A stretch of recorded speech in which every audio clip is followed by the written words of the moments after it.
السلام علیکم، میں سعید ذوالقرنین اور آج میں اپنے چینل صحیح انالیسس کے اوپر جو لودھرا کی سیاست ہے، جو ضمنی الیکشن ہونے جا رہے ہیں، اس حوالے سے اپنا تجزیہ پیش کروں گا اور تھوڑی سی جو انسائٹ انفارمیشن ہے وہ آپ کے ساتھ شیئر کروں گا کہ وہاں پر کیا کیا چل رہا ہے۔ دو یہاں پر سیٹیں ہیں، پی پی 224 اور پی پی 228۔ اگر پی پی 224 کی بات کریں تو یہاں پر زوار حسین جو وڑائچ صاحب ہیں وہ امیدوار ہیں یہاں پر پاکستان مسلم نون کے، جو پچھلی دفعہ پی ٹی آئی کے امیدوار تھے، اور پیر عامر اقبال شاہ صاحب پی ٹی آئی کے اب امیدوار ہیں جو پچھلی دفعہ مسلم نون کے امیدوار تھے۔ یہاں پر جو سیاست ہے وہ دھڑے بندی کی سیاست ہے، لوکل جو پولیٹکس ہے وہ زیادہ اہم ہے۔ شہید کانجو گروپ صدیق خان کانجو کی شہادت کے بعد جس کو عبدالرحمن خان کانجو لیڈ کرتے ہیں، وہ یہاں پر بڑا مضبوط ایک دھڑا ہے پوری لودھرا کے اندر، اور انہوں نے مخالفت کی ہمیشہ جہانگیر ترین گروپ کی لودھرا کے اندر۔ اب کیونکہ جہانگیر ترین صاحب مسلم نون میں چلے گئے ہیں، ان کا پورا گروپ وہاں پہ چلا گیا، ٹکٹیں بھی ان کو مل گئی ہیں، تو یہاں پر جو کانجو گروپ ہے اس کے لیے بڑی مشکلات ہوئیں۔ پھر اس کا ہم نے دیکھا کہ پہلا جو دھچکا لگا شہید کانجو گروپ کو، وہ پیر عامر اقبال شاہ اور پیر اقبال شاہ صاحب جس طرح انہوں نے پارٹی کو چھوڑ دیا ہے، ان کی پارٹی کے فیصلے کے خلاف گئے ہیں۔ انہوں نے کہا کہ ہمیں یہ منظور نہیں ہے کہ آپ جو ترین گروپ ہے آپ اس کو ٹکٹ دیں، تو اس لیے وہ جا کے پاکستان تحریک انصاف کے ساتھ مل گئے۔ شفیق ارئی صاحب مین بندے تھے جنہوں نے ان کو پاکستان تحریک انصاف کے چیئرمین سے ملوایا بھی ہے، پھر ان کو ٹکٹ بھی مل گیا ہے، اور اس سیٹ کے اوپر وہ بڑا ٹف ٹائم دے رہے ہیں۔ جو یہاں پر مسلم نون کے امیدوار ہیں زوار حسین وڑائچ صاحب، کیونکہ اب عبدالرحمن کانجو صاحب وفاقی وزیر ہیں، وزیر مملکت برائے داخلہ ہیں، وہ لودھرا میں اب آ چکے ہیں، اس ہفتے آئے ہیں، وہ اپنے گھر میں کروڑ پکا میں موجود ہیں۔ سننے میں یہ آ رہا ہے کہ پارٹی کی طرف سے شدید دباؤ ہے ان کے اوپر کہ آپ پریس کانفرنس کریں، زوار حسین وڑائچ کو ساتھ بٹھائیں، اور جو بھی آپ کے دھڑے ہیں یہاں پہ جو یونین کونسل کے چیئرمین آپ کے، ان سب کو ملا کے بٹھا کے آپ پریس کانفرنس کریں اور ان کی بھرپور حمایت کریں اور ان کی کمپین کریں۔ لیکن وہ 3 سے 4 دن ہو گئے، ابھی تک بھی عبدالرحمن کا جو کانجو صاحب ہیں وہ بڑے خاموش ہیں، وہ لوگوں سے مشاورت کر رہے ہیں کہ کیا کرنا ہے، کیونکہ لوگوں کی طرف سے جو لوکل یہاں پر لوگ ہیں ان کی طرف سے شدید دباؤ ہے کہ ہمیں زوار حسین وڑائچ کی حمایت نہیں کرنی چاہیے، ہمیں اپنے دھڑے کے ساتھ کرنا چاہیے، یہ ہماری مجبوری ہے۔ پھر انہوں نے یہ کہا ہے کہ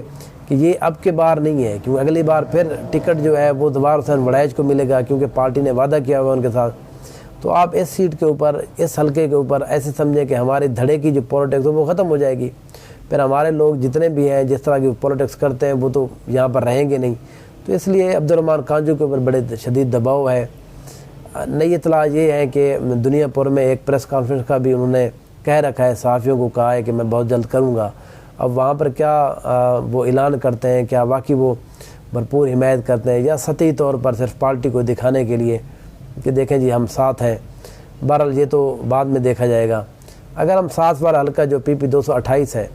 جہاں پر نذیر بلوچ صاحب پاکستان مسلم نون کے امیدوار ہیں، اور ان کے مقابلے میں کیپٹن عزت جاوید صاحب پی ٹی آئی کے ہیں، اور آزاد حیثیت میں یا شہید کانجو گروپ کے جو صدیق خان کانجو کے جن کو حمایت حاصل ہے پیر رفیع الدین شاہ صاحب، وہ یہاں پر ان 3 کے درمیان مقابلہ ہے۔ اگر ہم بات کریں جو نذیر بلوچ صاحب ہیں، وہ بلوچ فیملی جس طرح ہے وہاں پر زیادہ ووٹ ہے،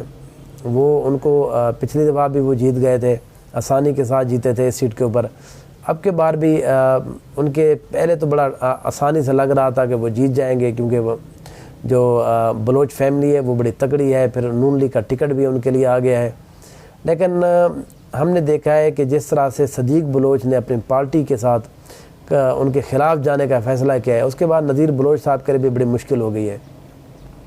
پیر رفیع الدین شاہ صاحب ایک مضبوط امیدوار ہیں، پیر ہے وہاں پر۔ پھر وہ جو صدیق کانجو گروپ ہے پورا، شہید کانجو گروپ، وہ اس کے بندے ہیں، تو وہ ان کا ایک بہت پرانی پولیٹکس ہے، ان کے چیئرمین وہاں پر ہیں، ان کے کونسلر وہاں پر اپنے ہیں۔ تو اب انہوں نے یہ فیصلہ کیا ہے کہ ہم پارٹی کے جو کینڈیڈیٹ ہیں ان کو ووٹ نہیں دیں گے۔ عبدالرحمن کانجو نے رابطہ بھی کیا ہے جو صدیق بلوچ ہے، اور پارٹی کا پیغام پہنچایا ہے کہ جو پارٹی ہے وہ ان کی طرف سے سختی سے ہدایت ہے کہ آپ پیر رفیع الدین صاحب کو بٹھا دیں اور نذیر بلوچ کی حمایت کریں، کیونکہ یہ پنجاب کے اندر اگر ہم نے حکومت ہماری قائم رہے گی تو ظاہر ہے یہ جو 20 الیکشن جو حلقے میں ہونے جا رہے ہیں یہ ان کے اوپر بیس کرے گی۔ لیکن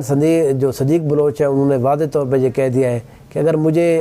اپنی سیٹ چھوڑنی پڑی تو میں چھوڑ دوں گا، لیکن میں نذیر بلوچ کی حمایت نہیں کروں گا، اور ہم ایک علیحدہ دھڑے کے طور پر یہاں پر سیاست کرتے رہیں گے، جو ہم یہاں پر بہت عرصے سے کر رہے ہیں۔ صدیق خان ظاہر ہے ان کے والد صاحب یہاں پر MP بنے ہیں، ان کے دادا یہاں پر رہے ہیں، وہ تو بہت پرانی پولیٹکس کرتے ہیں۔ اگر ہم کیپٹن عزت جاوید صاحب کی بات کریں تو ان کی بھی حمایت یہاں پر شفیق جو ارئی صاحب ہیں MNA PTI کے، وہ کر رہے ہیں۔ یہ ان کے لیے بڑا ایک اپرچونٹی تھی کہ کیا وہ تحریک انصاف کے جو ترین گروپ ہیں ان کے ساتھ جاتے ہیں، یا وہ ایک علیحدہ سے اپنی شناخت بنواتے ہیں اس سیٹ کے اوپر۔ تو انہوں نے بڑی اسمارٹلی یہ فیصلہ کیا ہے کہ وہ ترین گروپ کو انہوں نے چھوڑ دیا ہے اور وہ پارٹی کے ساتھ کھڑے رہے ہیں۔ تو اب پارٹی بھی ان کو اون کر رہی ہے ان کے فیصلوں کے اوپر۔ ہم نے دیکھا ہے جس طرح سے وہ پیر اقبال شاہ صاحب کو وہ خود لے کر گئے ہیں، تو پارٹی نے ان کی بات کو مانا ہے اور وہ شامل ہو گئے، اور ان کو ٹکٹ بھی ان کو مل گیا ہے اسی وجہ سے۔ پھر اس کے بعد اس سیٹ کے اوپر کیپٹن عزت جاوید صاحب ان کے ساتھ بھی بڑی وہ ان کا گروپ ہے، تو ان کو بھی ٹکٹ اس وجہ سے ملا ہے۔ تو یہ شفیق ارئی کی بھی ایک پولیٹکس کے اندر جو اپنی پہچان ہے اس لودھرا چھوٹے سے ڈسٹرکٹ کے اندر، جہاں پر دو مضبوط ایک دھڑے ہیں، ترین گروپ اور کانجو گروپ، ان کے درمیان میں اگر وہ ایک ایسی مضبوط پولیٹکس کر سکتے ہیں، اگر اس سیٹ کے اوپر وہ سرپرائز کر سکتے ہیں، تو ان کے لیے ان کے آنے والی سیاست کے لیے یہ بڑا اہم ہوگا، لودھرا کی سیاست کے لیے بڑا اہم ہوگا کہ ان کے درمیان ایک تیسری طاقت بھی آ گئی ہے۔ لیکن اب تک کی سچویشن یہ ہے کہ اس سیٹ کے اوپر جو PP 228 ہے اس کے اوپر نذیر بلوچ، کیپٹن عزت جاوید اور پیر رفیع الدین شاہ صاحب، جس کو صدیق بلوچ جس کی حمایت کر رہے ہیں، ایک بہت کانٹے دار مقابلہ ہونے جا رہا ہے۔ اگلے آنے والے دنوں میں کیا پارٹی ان کو بلا کر کوئی عہدہ دیتی ہے صدیق بلوچ کو، ان کے ساتھ کوئی وعدے وعید کرتی ہے؟